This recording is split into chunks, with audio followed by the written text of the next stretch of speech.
तस्कीन शब्द का अर्थ है संतोष, संतुष्टि, ढाढ़स, सांत्वना। तस्कीन लड़कियों का नाम भी होता है। मुर्तज़ा क्या होता है, किसी ने पूछा।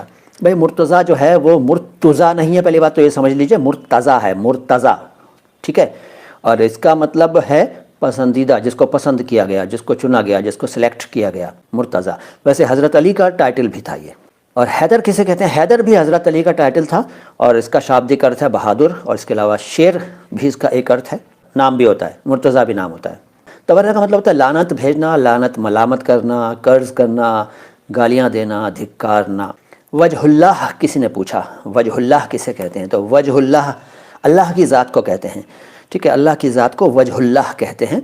अच्छा, रब का मज़हर का मतलब क्या होता है, रब अल्लाह को कहते हैं, खुदा, ईश्वर, ठीक है, गॉड। और मज़हर का मतलब ज़ाहिर होने की जगह, प्रकट होने का स्थान, ठीक है। इसके अलावा निशानी भी इसका एक अर्थ होता है मज़हर का, और नमूना, दलील, ये सब अर्थ हैं मज़हर के। मज़हर नाम भी होता है।